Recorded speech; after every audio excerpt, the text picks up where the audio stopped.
All right, so we're going to be talking about the drama. I'm going to try and stay somewhat consistent, talk about the history, and then get into the elements.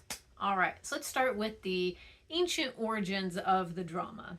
One of which many of you have probably already heard is Oedipus Rex. It's a very classic drama that I don't know if you guys cover it in high school, but I recall that I did, and it was one of my favorites because it was so redonkulous. If you've already been in some psychology classes, you've already probably heard of the Oedipus effect, in which you would fall in love with your mother, your father. So, Oedipus, the play, the drama, actually starts with a foretold story of what's going to happen with Oedipus and how he's going to kill his father and fall in love with his mother. And he's like, there's no way. Well, he accidentally kills his father and then falls in love with his mother. When he finds out what he has done, he stabs out his eyeballs. So, ta-da! Excellent drama, worth reading. I got a link here if you want to take a look at it. Other origins of plays not only are tragedies, but are also comedies. And comedies here we have Lysistratas in there. If you want to take a look at that, it's based on humor of societal satire and human folly. Okay, so go ahead and take a look at that. We also have ancient Greece. A lot of you have heard of different types of ancient Greece, types of tragedies and comedies. Sophocles, that's the one who does Oedipus Rex, is one of a very common dramatic writer. So anyway, go ahead and take a look at that. Often these are the point of these originals, because as humans, again, we talk about trying to create a space in which we all understand humanness, and that's what dramas usually do, sometimes a little further than, I don't know anybody who killed their father and fell in love with their mother, but you know what, I haven't met everybody, and I'm sure somewhere down the line that might have happened. So somewhere there's a relation with somebody within that drama.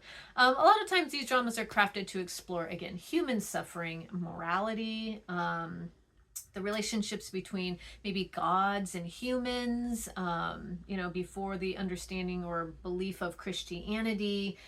We had, different types of gods, and that's where a lot of it comes in play, just to try and understand humanity, trying to figure out existence and purpose. These are the origins that we're working with here for these dramas. We have the Roman drama. Plautus and Terence adapted Greek forms. Seneca introduced elements of Stoic philosophy into his tragedies, which were influenced by later for Renaissance drama. Who does Renaissance? William Shakespeare. All right. So Roman comedies had stock characters and themes. Mistaken identity. How many times do you watch a TV show where there was some kind of mistaken identity, or maybe moral conflicts? Like that was like, it's a very common thing that we see. What we see now on TV has already been done, but we play on that in different ways because humans are as humans are going to be, which is why Shakespeare is timeless, because he writes about the human condition. Okay. All right, so let's see here. Roman comedies, again, they focus on mistaken identity, moral conflicts, and the potential for downfall. Okay. Medieval and Renaissance drama. We're going to get back in here to a little bit of Shakespeare. Medieval Europe had mystery plays and morality plays, and were performed as part of religious festivals and dramatizing biblical stories or moral lessons. Okay, fables, or the moral of the story, kind of what they go for here. Let's see here.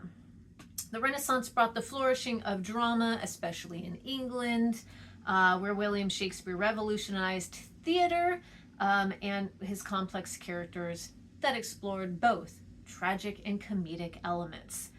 I always appreciated the way that Shakespeare has thrown in his comedic relief. The nurse in Romeo and Juliet is a huge, very comedic. So it's very artful, and I kind of pick on the fact that Shakespeare was pop culture for his time. That's just the truth. And oftentimes he kind of made fun of, things around him. Sometimes Queen Elizabeth I. There was, I think, maybe about 5 years of her life where Shakespeare was around and she'd seen some of his plays, though I don't think she took kindly to him. So anyway, there's history behind that. If when you think about historical context, this is why I always say throw in the historical or cultural context. Why is it important? Especially things that are, like if we're going to talk about Shakespeare, what influenced what he did? Why is it important? He was saying something within his work, especially when it came to Macbeth, right? Hamlet, for sure, definitely Romeo and Juliet. What was his ultimate goal, right? What was the author's intent? We'll get to that in just a little bit. Let's see here. Again, we have Christopher Marlowe and then Ben Jonson. I don't give a lot of information, I don't give a lot of reading on any of these particular authors or writers. You can always look them up if you want. I didn't put links in there. You don't need to overwhelm yourself with this information. Just giving you a couple pieces to kind of know what we're going to do moving forward. So, let's do modern drama. Okay, this is a little bit more what we'll be leaning into as we move forward into our assignment for the drama. Okay. For the modern drama, the 18th century saw the development of the melodrama, okay, and sentimental comedy. All right, in the 19th century introduced realism.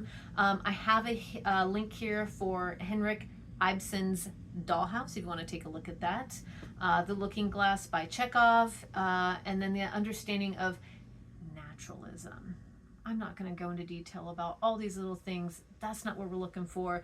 But what I do want you to do is I want you to take a look at the examples that I put in there for the different types of plays. And you're going to see why in a second. You're going to want something to work with when you try and understand plot, characters, dialogue, setting, stage setting. How are these that I'm giving you, how are these writers creating a world within their dramas? Okay. All right. Let's see what else. As we move forward to the 20th century, dramatic became more,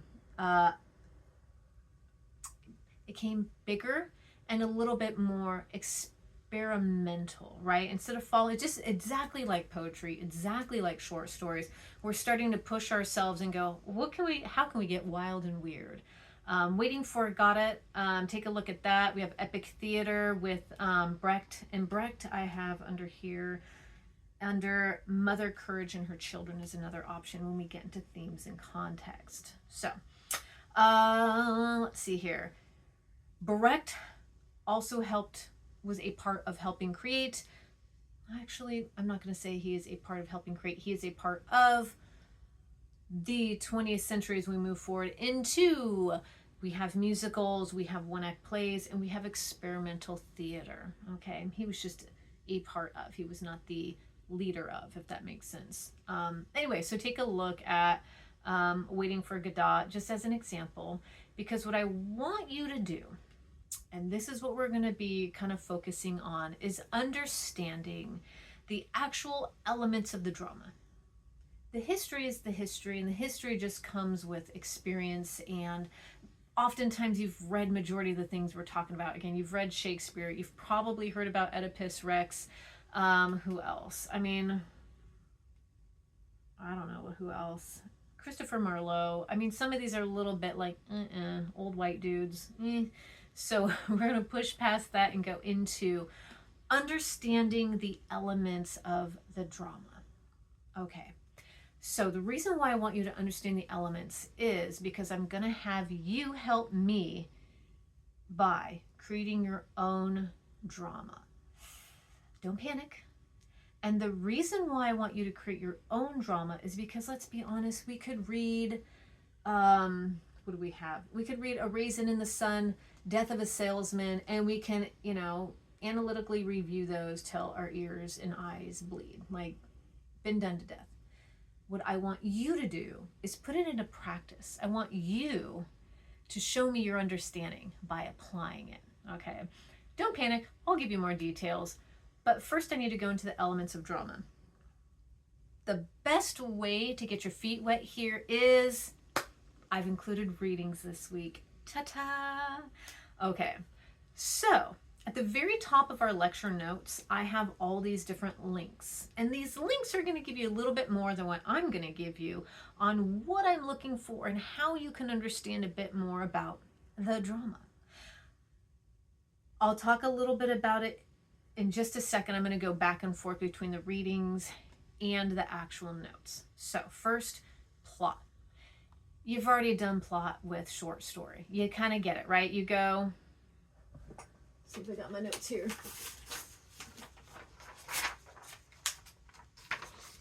That's our plot.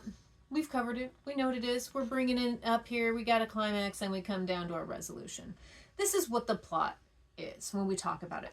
It's the sequence of events in a play that including, right?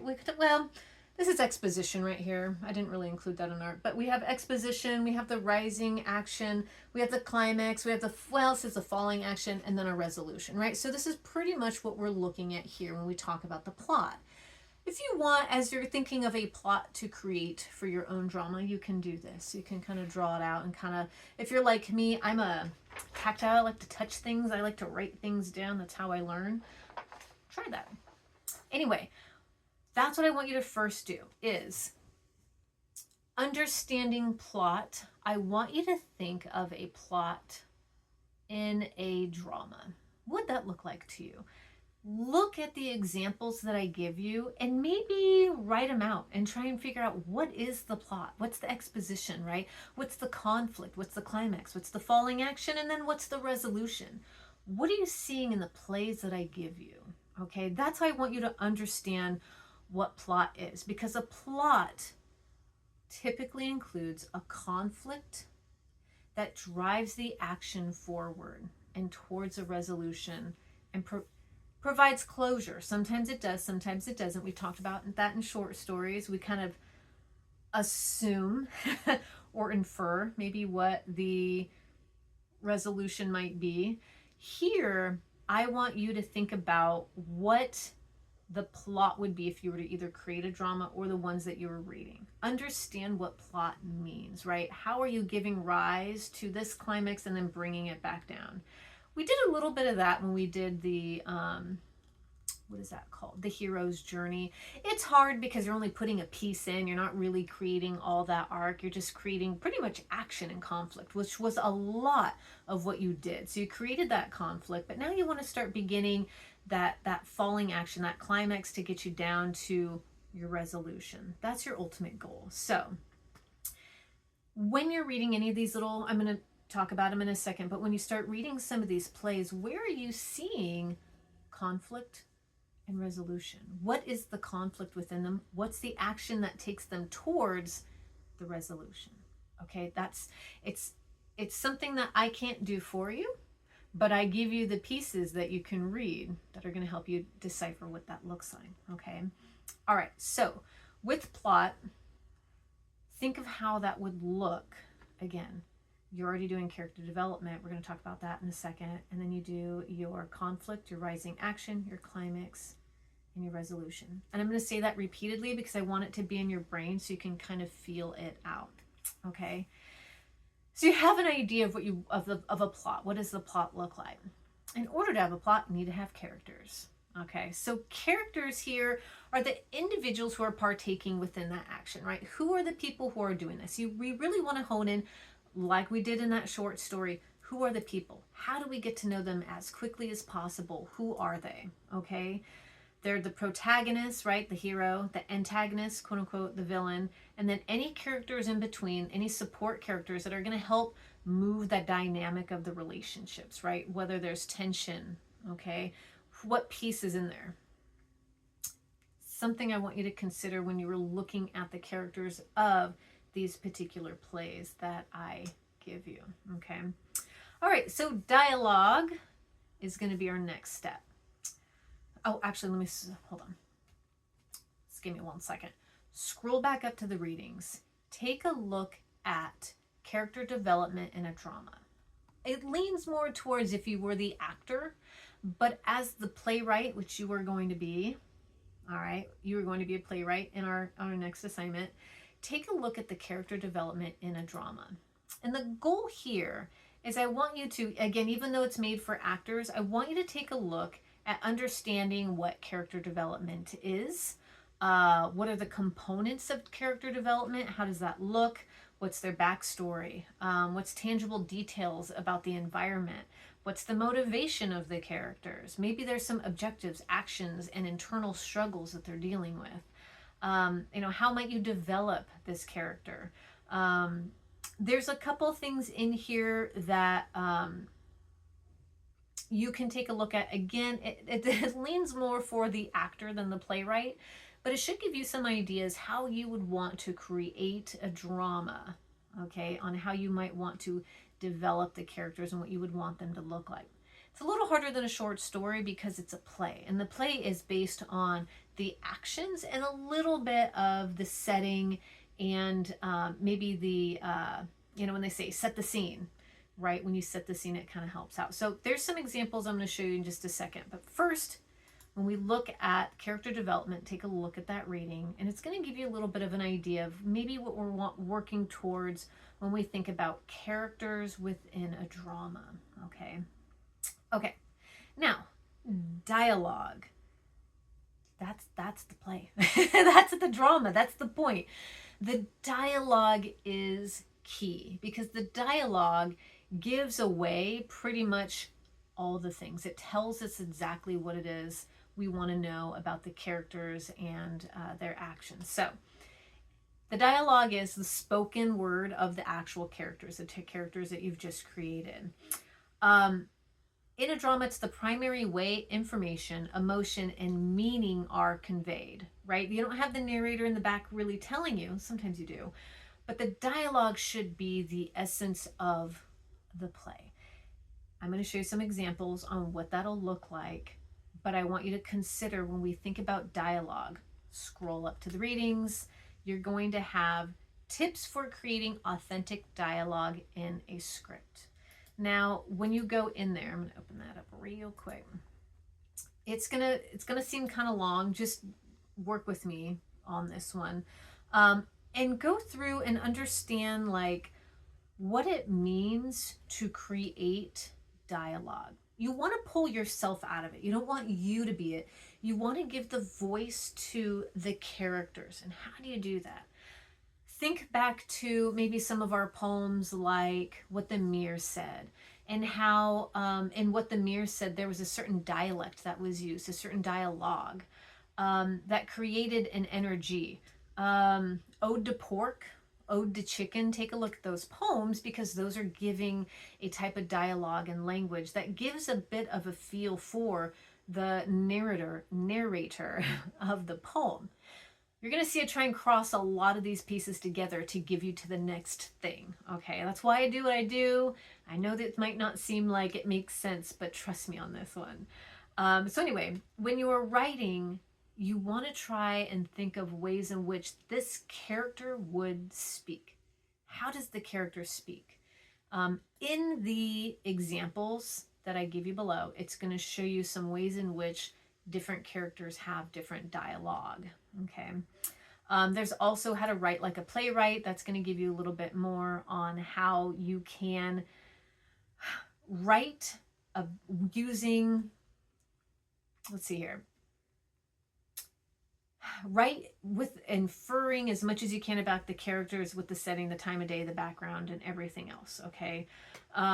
They show you some examples here.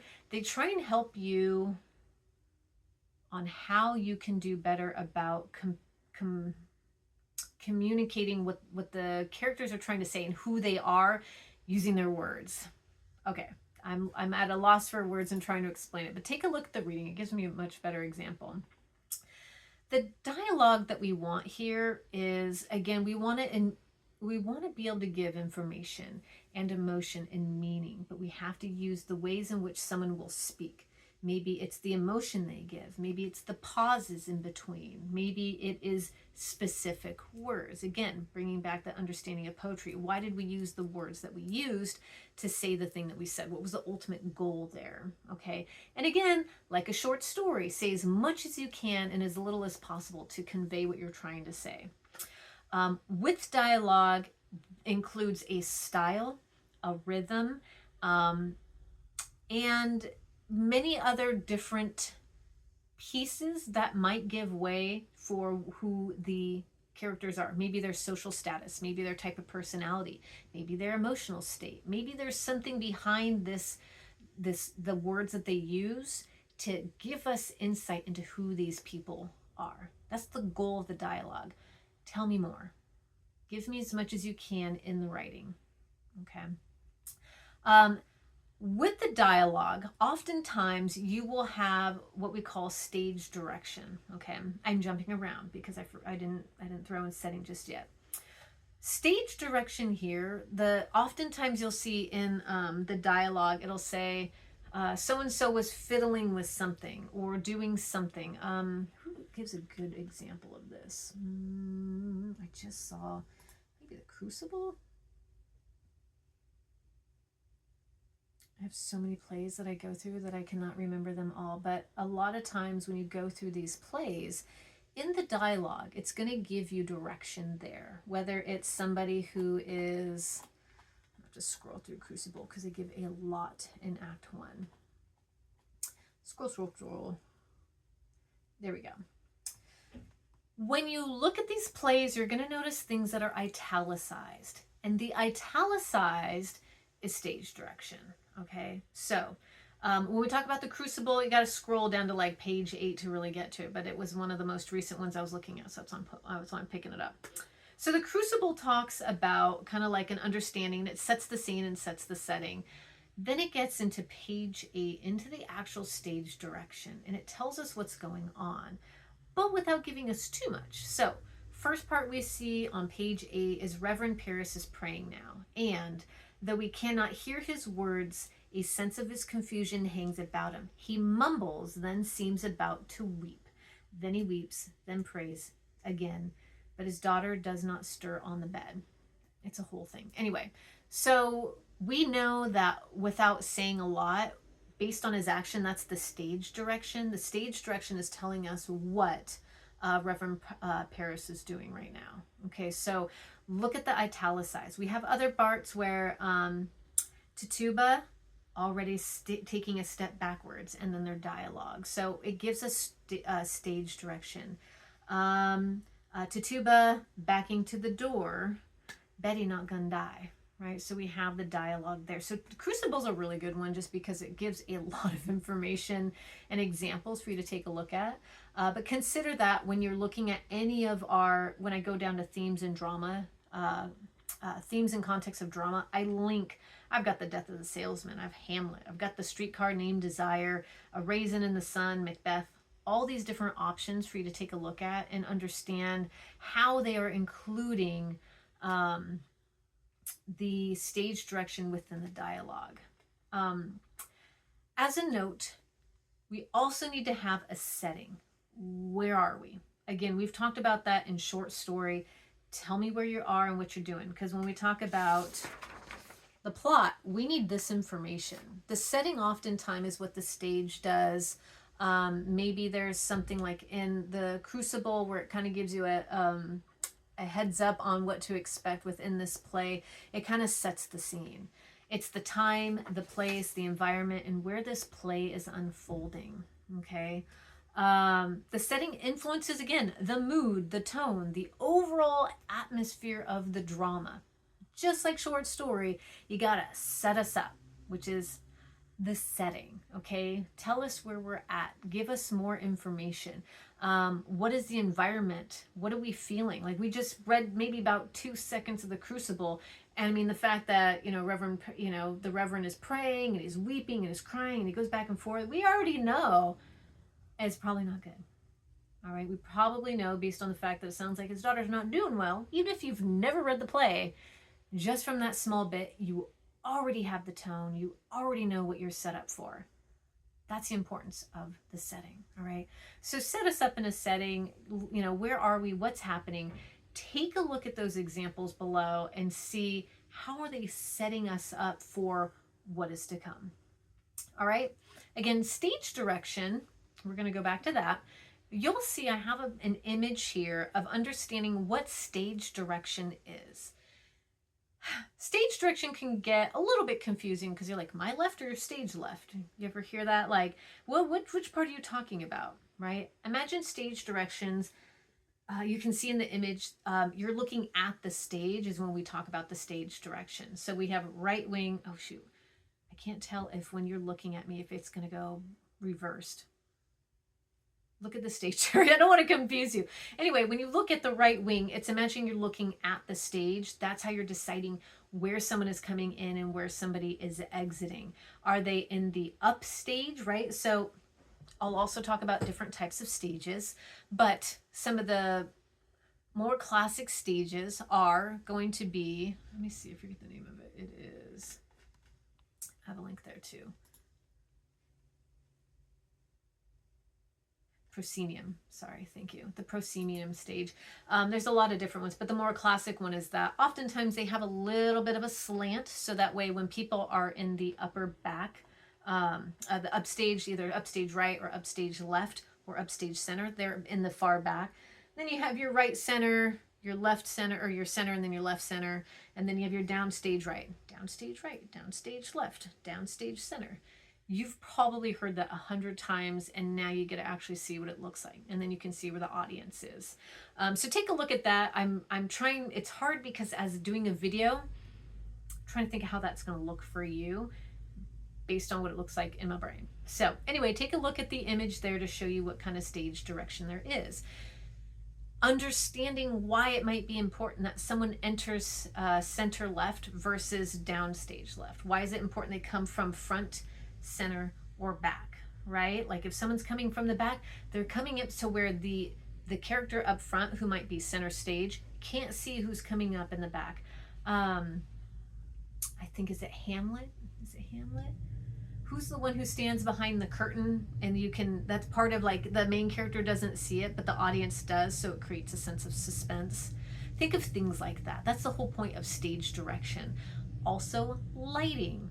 If you think about where you're sitting in a stage, if you have the light directly on you but nobody else, obviously whoever the light is on directly, there's supposed to be something emphasized there. Or maybe it's bright so all people can see, or maybe it's just one thing that's following people or multiple people. This all matters, and this all creates a feel. Oftentimes, you'll see that a lot in musicals. As they follow around the people who are dancing and singing, it creates a certain effect. So think about stage direction and how, as if you were the playwright, the importance of these movements and actions of the characters and why it's important for the play. Why is it important that these particular characters enter in the way in which they do, whether it's, center left or, upstage left. Remember, upstage is as a slant, it's back over here, versus downstage. Downstage is closest to the audience, okay? Hopefully that helps you. I might have theater, students, or y'all might be theater students, and so you have a better understanding of this than I do, who I have experience, but I am not like someone who was in theater classes. Does that make sense at all? Okay. I've done plays, I've been in them, I understand it, but I would not call myself an expert. So I imagine you might have more experience in this, and you'll probably create something much bigger and better in the assignment we're going to do. We'll talk about that in a little bit. All right, and then conflict. Just like the short story, the question is, when we talk about our plot, will they or won't they? Will they or won't they do something to become whatever they're going to be, right? That's the ultimate question. When you're looking at the different, like Streetcar Named Desire, A Raisin in the Sun, these are very classic dramas. just reading one of those, try and figure out what you see the conflict is. What is the will they and won't they? What information are you gathering from there that you can say, oh, this is their, you know, their conflict. Maybe it's an internal psychological struggle. Maybe it's inside, or maybe it is external. Maybe it's another conflict with another character. That would be the conflict. What do you see in these plays that can help guide you? Okay, and then as usual, theme. You're going to see that if you scroll down in my notes, I give you different types of themes in dramas. We could have, when you're talking about themes, we're looking at themes of conflict and struggle. Maybe it's, again, internal struggle, maybe it's an external struggle. What is it that the character is facing if we're going to have any kind of theme? Think about Hamlet from Shakespeare, where they have an existential crisis. And of course, revenge, because, you know, Shakespeare loves a good revenge. Maybe in Death of a Salesman from Arthur Miller, maybe it's critiquing the American dream, right? What are we seeing in there? These conflicts and struggles within this drama. What do you see?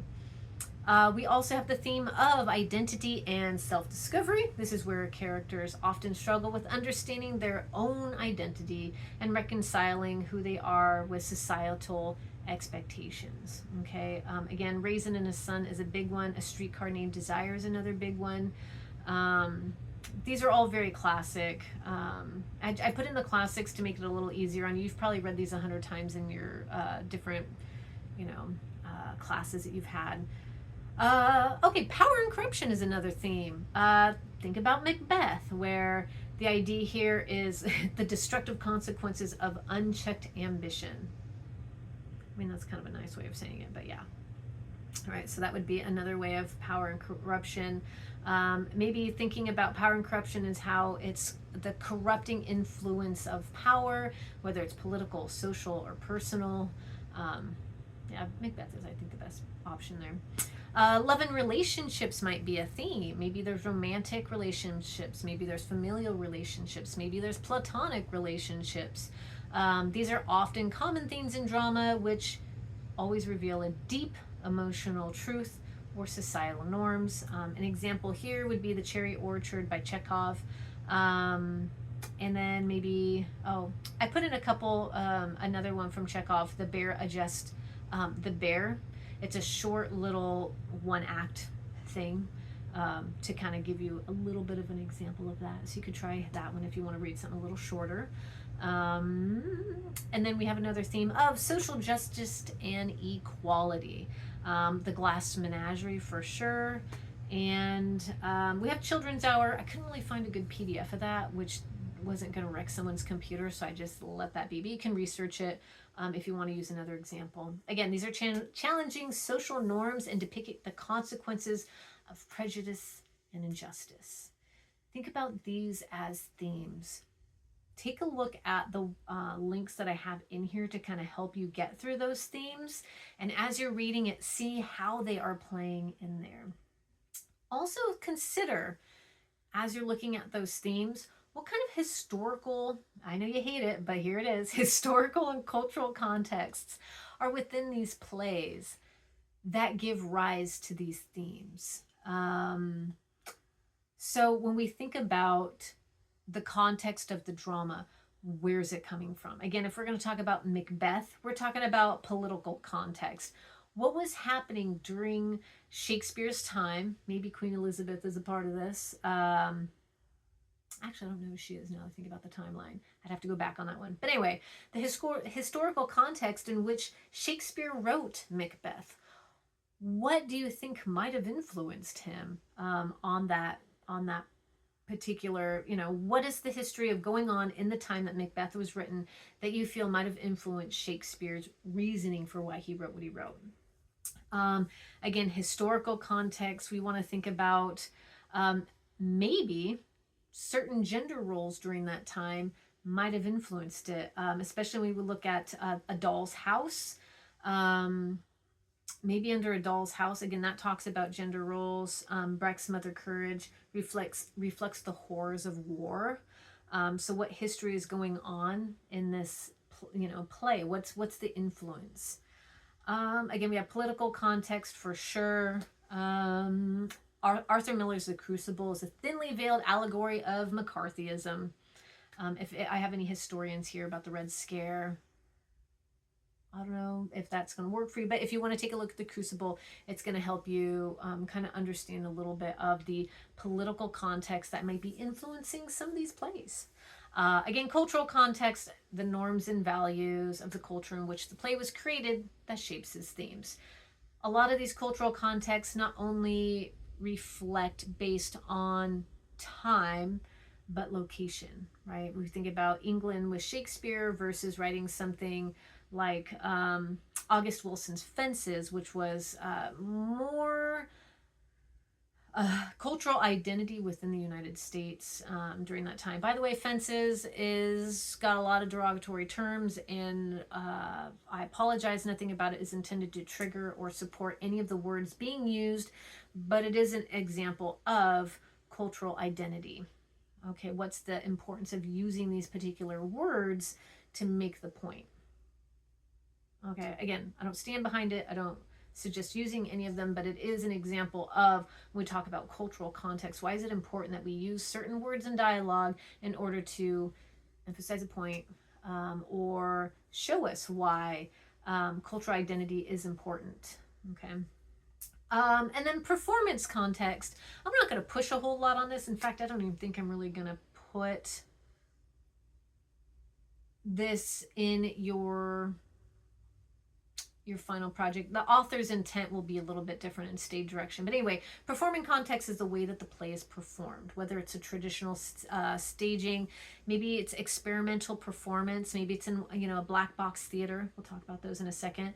Maybe there's something about that that's influencing and necessary for the way in which the play is performed. I'm not going to go into a huge detail about different ways in which you can do experimental. I'm going to talk in just a second about the different types of theaters. But if you have a performance context, and if you want to put this in your assignment that we're going to do for this particular, for the drama, you totally can, because it might be helping our understanding of the author's intent of why they do what they do within this particular play. Let's see, the addition of maybe visual or sound elements, lighting, actor interpretation, all contribute to the overall impact of the play's message. So when we talk about performance context, we want to know, like, what is the intent behind what you're trying to do? I mean, honestly, everything overall alludes to this, but when we talk about the lighting and the stage direction, maybe the type of theater that this is being performed in, why? What is the context? What is the importance of that? Okay, the reason why I bring all that up is because when you go to do your assignment for this, you're going to be needing a few things. Obviously, you're going to write your own, I'll give you the video on this in a little bit, but you're going to be writing your own drama, and it won't have to be the whole drama, just pieces of it. I just want you to show me your understanding of the pieces. If you were to create a drama, what would that look like? You're going to have your historical context, historical and cultural context that influence the reason for this play, and author's intent. When we talk about the context of a drama, we think about the author's intent. What sort of personal philosophies or critiques on society are influencing the author's work? When you go back down through the themes of the different types of themes within drama, where might you see personal philosophies and societal critiques? Obviously, Shakespeare was big on that. Yes, he was pop culture, but he was saying something, and it was important. And sometimes we had to say he had to create new words, which I love about Shakespeare. So there was a lot of like ingenuity within his works. And I think it was really important. So when we think about his intent was to kind of shake it up a little bit, right? I'm sure you can look at the research and understand more of why Shakespeare did what he did. But think about the other types of authors and their intent behind why they felt this was the way in which they wanted to present this particular play. Raisin in the Sun for Lorraine Hansberry. What was their intent behind this play and presenting it in the way in which they do? Streetcar Named Desire, same thing. Death of a salesman. Why is it important? Like, what was the intent behind it? What were their maybe political views? Maybe there was a social status they wanted to emphasize. Maybe that was like, hey, look, this is where we're at. We need to show you that many of us are, dealing with this. Remember, we talk about shared experiences. Think about maybe personal experiences, or anything that might have influenced the tone in the play from what maybe the author was experiencing. Something to consider. Okay. Now, to get to a little bit more than nitty gritty is theater context. So if you scroll up, you're going to see some stage direction examples, but underneath that, you're going to have different types of theaters. Okay. Think about the kind of theater that might need to be used for a particular play. Again, I give you all the links in here for the different types of plays. We have arenas, we have a thrust stage, right, where it's that piece that just kind of juts out, but doesn't really have the wings that you can go into. Why does it matter that they have that thrust stage versus one where you can go behind the curtains on the wings? Maybe you have an arena stage or a theater round, maybe a black box theater, super small, just there's not a lot going on. Maybe that's really good for experimental. Maybe we have end stage, which are for concerts, platform stage that goes out into the audience. We have open theaters, open air theaters. I think there is a Shakespeare thing in Oregon that does the open air theater, but you could totally correct me if I'm wrong on that. I'm blanking. Yes, anyway, so they have amphitheaters. They have all different types of options here. And I want you, there's two different kinds. Two different readings. The first one is the types of theaters, which shows you images, and then a little bit more on understanding the theaters. It's not a whole lot. I don't go into a lot of detail, but I want you to really consider why the stage matters. Why is that important? I mean, you could think about maybe like Taylor Swift. I know it's kind of, some of you might not be Taylor Swift fans, but the idea behind the way in which she presents her concerts based on the stage. What kind of stage does Taylor Swift stand on? Based on what you're reading here. Is it a thrust stage where they walk out? They don't have the wings to hide behind, right? Maybe they are in type, a theater's in the round, the kind that maybe, I mean, it could be like a square theater, but it's still people all the way around. You see that in I think there was an award show recently that I saw where it was like that.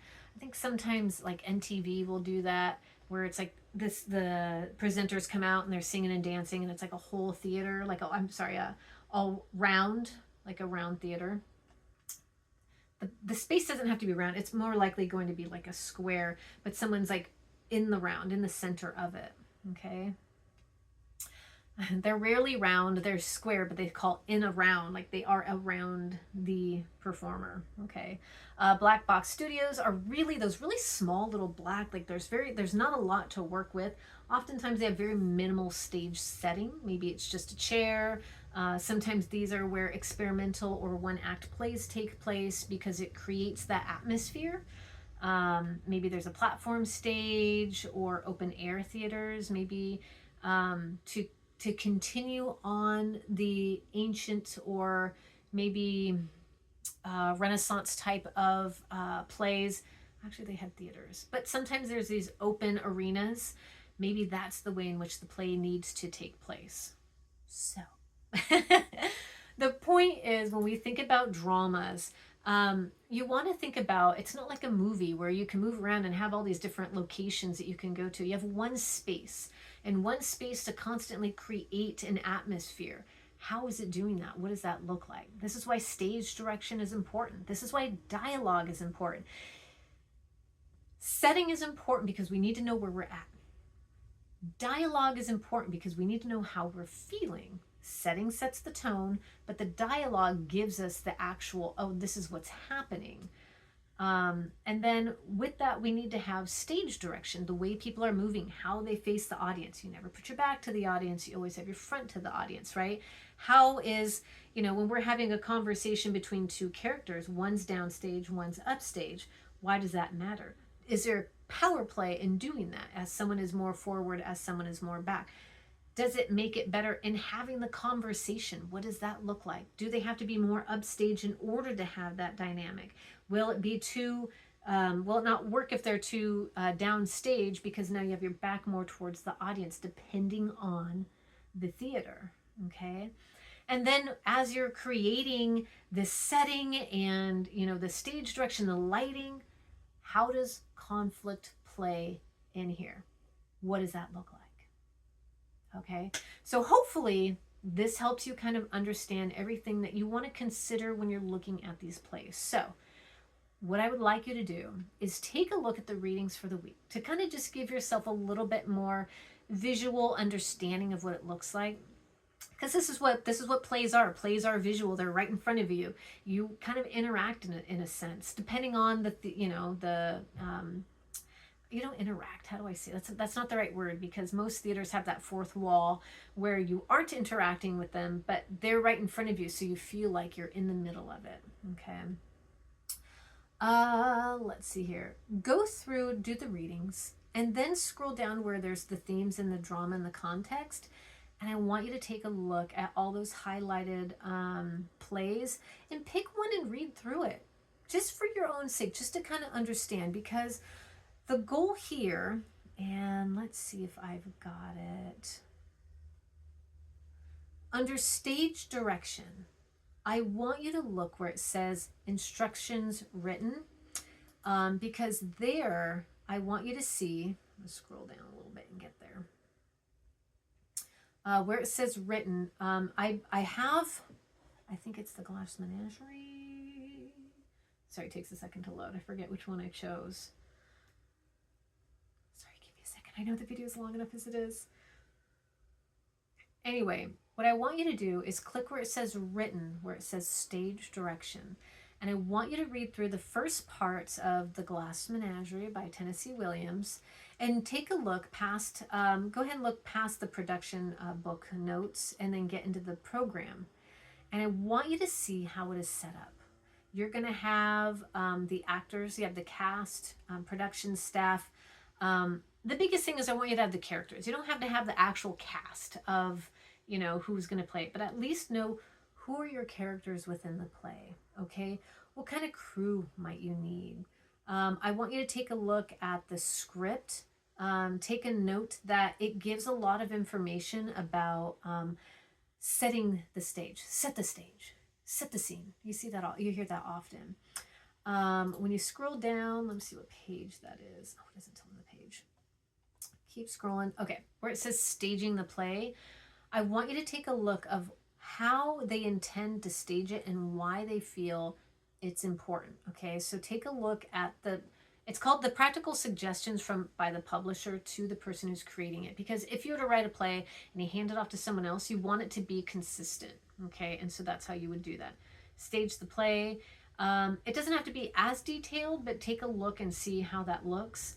There's going to be some production notes, whether it's the lighting, whether it's the type of music, whether it's where things are set up. So when the actors are walking through, they're not tripping on things, and you know there's an order. There's a little bit of choreography that comes with setting a stage.